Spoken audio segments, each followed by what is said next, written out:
মুসা আলাইহিস সালাম হচ্ছে বনি ইসরাইলের নবী, আর খিজির আলাইহিস সালাম কেউ বলেছেন নবী, কেউ বলেছেন আল্লাহর ওলি। আসলে আরবিতে ওনার নাম খদির, আমরা বাংলায় বলি খিজির। খদির মানে সবুজ। উনি যে কোনো জায়গায় বসলে ওখানে মরা গাছ লতা পাতা এগুলো সবুজ হয়ে যেত, অনুর্বর এলাকার উপর দিয়ে হেঁটে গেলে ওটা উর্বর হয়ে যেত। তো মুসা আলাইহিস সালাম একবার ওয়াজ করতেছেন এইভাবে বনি ইসরাইলের সামনে, খুতবা দিচ্ছেন। হঠাৎ এক লোক দাঁড়ায় বলে, ইয়া নবী আল্লাহ, মান আ'লামু ফিল আরদ, বর্তমান পৃথিবীতে সবচেয়ে জ্ঞানী কে? মুসা আলাইহিস সালাম বললেন, ফাকালা আনা, আমি। কি বললেন? উনি আসলে ভুল কিছু বলেন নাই, কারণ প্রত্যেক জামানার নবীকেই আল্লাহ তাআলা সবচেয়ে বেশি জ্ঞান দিয়ে পাঠান, কারণ তার কাছে ওহীর জ্ঞান আসে, অদৃশ্যের খবর আসে, ইলমুল গায়ব আসে। কিন্তু এই উত্তরটা আল্লাহ তাআলার পছন্দ হয় না। আল্লাহ তাআলা চাচ্ছিলেন মুসা যদি বলতো আল্লাহ তাআলাই জানে কে জ্ঞানী বা আল্লাহই সবচেয়ে জ্ঞানী, এরকম হলে ভালো হতো। কিন্তু মুসা আলাইহিস সালাম কি বলছে? আমি। এখন প্রশ্ন করলো সবচেয়ে বড় জ্ঞানী কে? উনি কি বললেন? আমি। এই যে আমি আমি, এটাতে ঝামেলা আছে।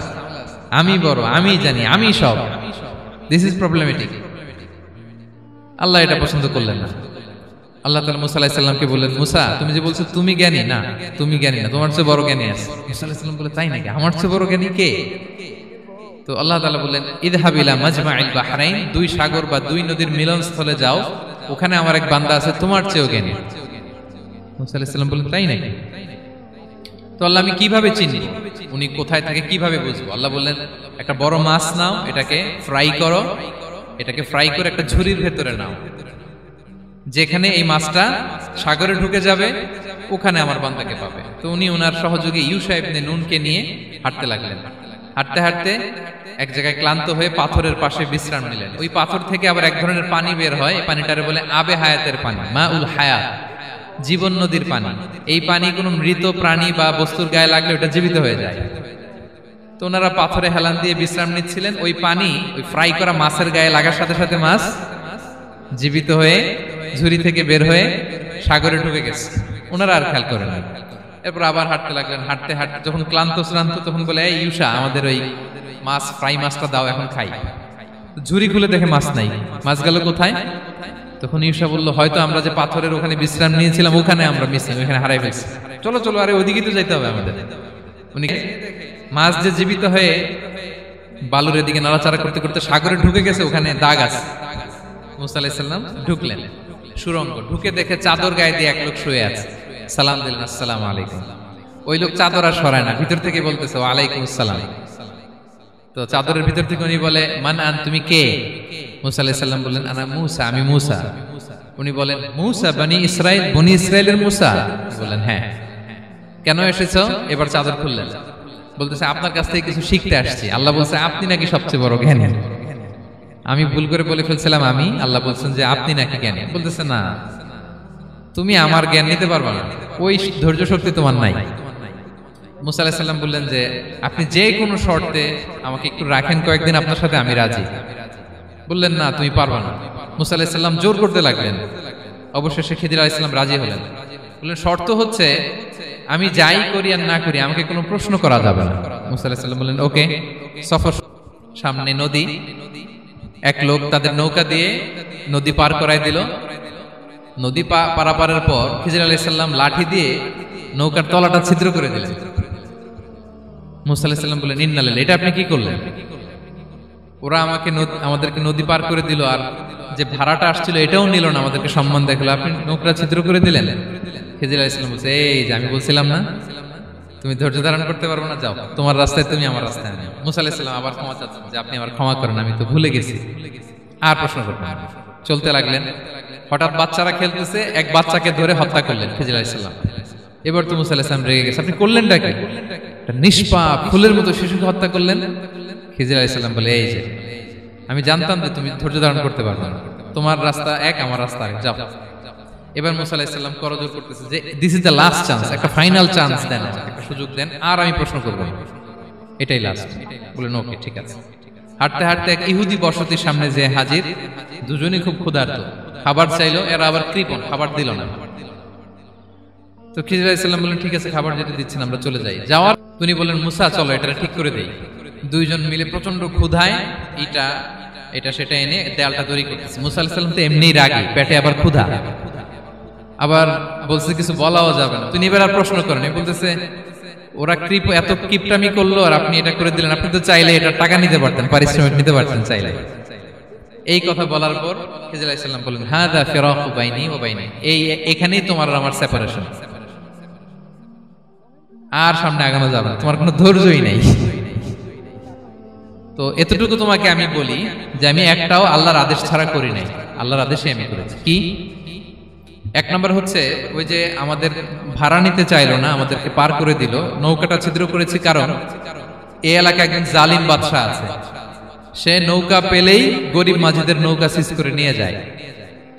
তো এটাকে যখন তলায় ছিদ্র করে দিছি, এই রাজার লোকেরা এসে দেখবে যে এটা তলা ছিদ্র, তো পানি ঢুকতেছে, এটা আর নিবে না, ওরা পরে সামহাও এটা রিপেয়ার করে চালাইতে পারবে। মুসা আলাইহিস সালাম বলে, সুবহানাল্লাহ, তাই তো, এটা তো আমি বুঝতে পারি নাই। আর ওই ছোট শিশুটাকে হত্যা করছি, ও অনেক বড় জালিম হবে এলাকা, তার ফিতনায় এলাকাবাসী তটস্থ থাকবে, সে তার মা বাবাকেও জাহান্নামে নেবে, এজন্য আল্লাহ তাআলা আদেশ দিয়েছেন আমাকে, আল্লাহর আদেশে আমি তাকে হত্যা করেছি। মুসা আলাইহিস সালাম বললেন, তাই তো, এটা তো অনেক ভালো কাজ করছেন। তাইলে তো বলতেছে, তাহলে ওইটা বলেন, খাবারও দিল না, এত কৃপণ, এদের দেয়াল কেন ঠিক করতে গেলেন আপনি? তখন তিনি বললেন যে আসলে এটা একটা ইয়াতিমদের ঘর ছিল, দুইটা ইয়াতিম শিশু, তাদের বাবা মা খুব ভালো ছিল, আর এই দেয়ালের নিচে আছে গুপ্তধন, এই দেয়ালটা পড়ে যাবে, এই গুপ্তধন তারা ছোট মানুষ নিতে পারবে না, এলাকাবাসী তাদেরকে বঞ্চিত করে নিয়ে যাবে। আমি দেয়াল গড়ে দিলাম যাতে করে তারা যখন প্রাপ্তবয়স্ক হয় নিজেদের সম্পদ নিজেরা বুঝে নিতে পারে। সুবহানাল্লাহ ওয়া বিহামদি। মুসা আলাইহিস সালাম বলে, তাই তো, এগুলো তো আমি বুঝতে পারি নাই। তো এই ছিল খুব সংক্ষিপ্ত পরিসরে মুসা আলাইহিস সালাম খিজির আলাইহিস সালামের ঘটনা। তো রাসূল সাল্লাল্লাহু আলাইহি ওয়াসাল্লাম বুখারীতে একটা চমৎকার কথা বলেছেন, তিনি বলেছিলেন, ওয়াদিদনা আন্না মুসা সাবার হাত্তা ইউকাসসা আলাইনা মিন আমরিহিম। রাসূল সাল্লাল্লাহু আলাইহি ওয়াসাল্লাম বলেছিলেন, ইস, আমার ভাই মুসা যদি আরেকটু ধৈর্য ধরতো তাহলে আরো কিছু অজানা তথ্য আমরা জানতে পারতাম। এখান থেকে, এই ঘটনা থেকে আমরা কি শিখলাম? প্রথম যেটা আমরা শিখলাম, জ্ঞান নিয়ে বড়াই করতে নেই, ঠিক কিনা? জানার কোনো শেষ নেই, জাননেওয়ালার উপরও জাননেওয়ালা আছে, জ্ঞানীর উপরও জ্ঞানী আছে। আপনি কিছু জেনেই মনে করবেন না আমি সব জানি, আপনার চাইতেও বেশি জ্ঞানী অনেকে আছে। অনেক সময় বক্তার চাইতেও শ্রোতারা অনেক জ্ঞানী, হয়তো এখানে এমন অনেক জ্ঞানী লোক আছে যার ধারে কাছেও আমরা কেউ নেই, হতে পারে। সো আমি সব জানি, এটা ভুল, এটা শয়তান বলে। জ্ঞানেরও কিন্তু এলেমেরও একটা গরম আছে, যার এলম আছে তার মধ্যে এই সমস্যাটা কাজ করে। সেটার জন্য আল্লাহ তাআলা মুসা আলাইহিস সালাম খিজির আলাইহিস সালামের ঘটনা বলেন। আমি খুব সংক্ষেপে বলবো, সময় কম। ভোগবাদী চিন্তার প্রভাব আর কি। সম্পদ যখন হাতে থাকে ধরাকে সরাজ্ঞান করে, মনে করে যে সবই আমার কন্ট্রোলে। না, আপনারে ওই গরিবের কাতারে আনতে, ওই রিলিফের সম্পদ নেয়ার জন্য ওই লাইনে দাঁড় করাইতে আল্লাহর 1 সেকেন্ডও লাগে না, এটা খেয়াল রাখতে হবে। আমরা যখন প্রাইভেট কারে চড়ি, মাঝে মাঝে অনেকে এসে হাত পাতে, এদেরকে ছোট করা যাবে না। গল্পটা আল্লাহ ভিন্ন করতে আল্লাহর 1 সেকেন্ডও লাগে না। ওইদিকে আমি দাঁড়ায় হাত পাততাম আর উনি প্রাইভেট কারে বসে থাকতো, আল্লাহ চাইলে এরকম করতে পারতেন না? পারতেন। তো এখান থেকে আমাদের জন্য শিক্ষা হচ্ছে, সম্পদ এটা ক্ষণস্থায়ী, আজ আছে কাল নাই, এটা ক্ষণস্থায়ী, এটাকে এভারলাস্টিং মনে করা যাবে না। এভারলাস্টিং হচ্ছে আখিরাত। ওয়ালাল আখিরাতু খায়রুল লাকা মিনাল উলা, আখিরাত তোমার জন্য দুনিয়ার চেয়ে শ্রেষ্ঠ। এবং আল্লাহ তাআলা দৃষ্টান্ত একটা দিয়েছেন যে দুনিয়ার জীবনটা হচ্ছে কামা, ওই পানির মতো, যেটা আনজালনাহু মিনাস সামা, আকাশ থেকে নাজিল করেছি। ওই পানি ক্ষেতের মধ্যে পড়ে ফসল, ফুল ফসল হয়েছে। এরপরে যখন ফসল কাটা হয়, ওই ক্ষেত খামার এগুলো তৃণলতা হয়ে যায়, ভুসির মতো হয়ে যায়। তখন বাতাসের ঝাপটায় একবার এদিকে যায়, একবার ওদিকে যায়। অনেক লম্বা উপমা, আমি সংক্ষেপে বললাম। তো শেষ আউটপুটটা হচ্ছে এটা, সম্পদ এটা মুহূর্তেই চলে যেতে পারে। সম্পদ উপার্জন জায়েজ আছে, মুসলিমরা সম্পদ উপার্জন করতে পারবে, কোনো অসুবিধা নাই। আপনি যদি ধনী হন এটা ভালো, ফলে আপনি যাকাত দিতে পারবেন, অসহায় দুস্থদের সহায়তা করতে পারবেন, কন্ট্রিবিউট করতে পারবেন। আপনি সম্পদ হাতের মুঠোয় নেবেন, কন্ট্রোল করবেন, কিন্তু এই দিকে স্থান দিবেন না, দ্যাটস ইট, তাহলেই হবে। আমরা সম্পদ কি করতে পারবো? উপার্জন করতে পারবো, কিন্তু হৃদয়ে স্থান দিতে পারবো না। হৃদয়ে স্থান থাকবে আখিরাতের। এই মাইন্ডসেট যদি আপনি গড়ে তোলেন, তাহলে সম্পদের ফিতনা আপনি কখনো পড়বেন না। এই পয়েন্টটা কি ক্লিয়ার সবার? ক্লিয়ার। 3 নাম্বার, সফর করতে হয়। এটা আল্লাহ মুসা আলাইহিস সালামকে দিয়ে করাইছেন, যাও পিছে পিছে উস্তাদের পিছে পিছে ঘুরো।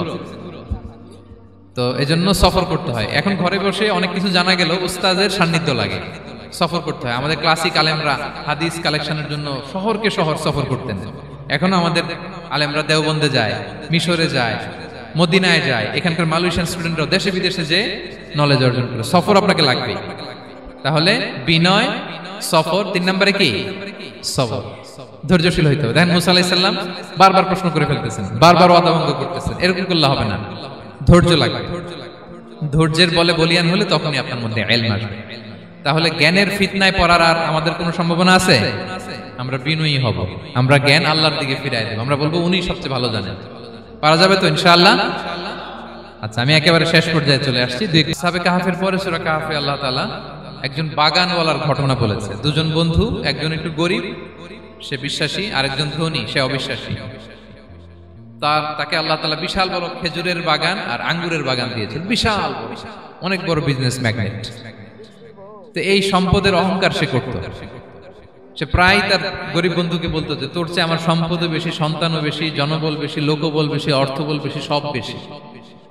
অহংকারে তার পা মাটিতে পড়তো না। আর সে আখিরাতে অবিশ্বাস করত এবং সে বলতো যে এই সম্পদ আমারে বাঁচাবে, চিরকাল আমাকে স্মরণীয় করে রাখবে, এই সম্পদ কোনোদিন যাবে না।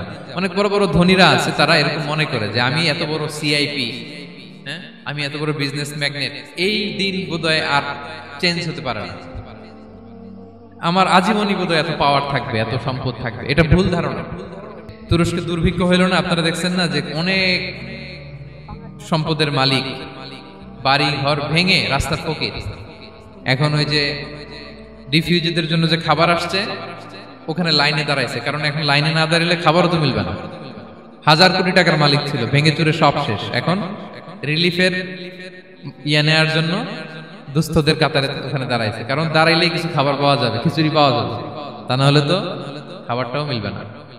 এই যে বঙ্গবাজারে আগুন লাগলো আমাদের বাংলাদেশে, 20টা-25টাও দোকান ছিল অনেকের যাদের অন্যান্য বিজনেস আছে তারা হয়তো সার্ভাইভ করতে পারতেছে, কিন্তু এমন অনেক ব্যবসায়ী ছিল সব শেষ, জ্বলে পুড়ে, তার টাকা পয়সা পুঁজি স্বপ্ন সব শেষ।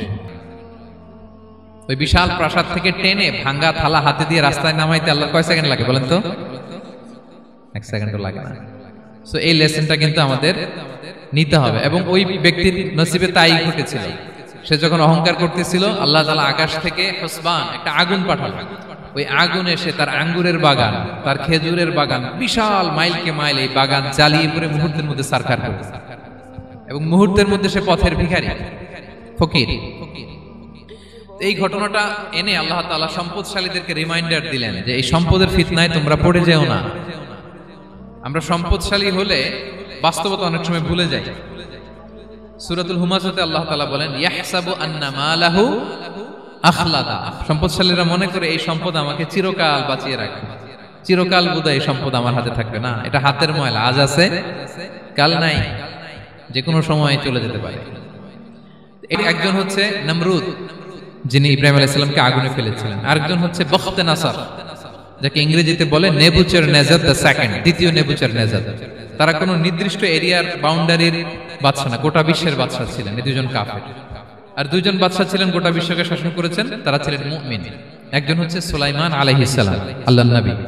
আরেকজন হচ্ছে যুলকারনাইন, গোটা বিশ্ব শাসন করেছেন, প্রাচ্য থেকে পাশ্চাত্য সব জায়গায় তিনি গিয়েছেন, ইসলামের বাণী প্রচার করেছেন, জালিমদেরকে শায়েস্তা করেছেন। তো এরকম দিক বিদিক তিনি জয় করতেছিলেন। অনেকে যুলকারনাইনকে আলেকজান্ডার দ্য গ্রেটের সাথে গুলিয়ে ফেলে না। ম্যাসিডোনিয়াতে যে আলেকজান্ডার দ্য গ্রেট ছিল, উনি আর যুলকারনাইন এক নন। যুলকারনাইন হচ্ছে আল্লাহ তাআলার প্রিয় একজন বান্দা, অনেক বড় সাহসী বীর পুরুষ ছিলেন, গোটা বিশ্বে ইসলাম প্রচার করেছেন।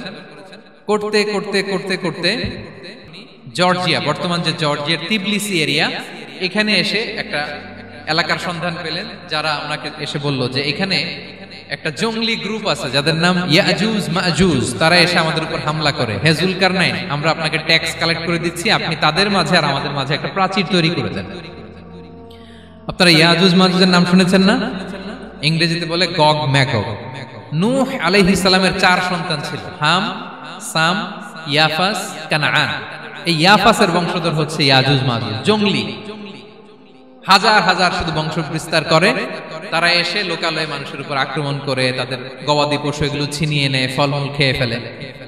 তো যুলকারনাইন বাদশার কাছে যখন বিচার দেওয়া হলো, উনি বললেন ঠিক আছে, তোমাদের ট্যাক্স দেয়া লাগবে না, তোমরা শারীরিক পরিশ্রম করে আমাকে সাহায্য করো। তো উনি বর্তমানে হচ্ছে এক পাশে কৃষ্ণ সাগর ব্ল্যাক সি, আরেকদিকে কাস্পিয়ান হ্রদ বা কাস্পিয়ান সাগর, এর মাঝখানে 1200 কিলোমিটার লম্বা মাউন্টেন রেঞ্জ, পাহাড়ি এরিয়া, আপনারা গুগলে দেখবেন।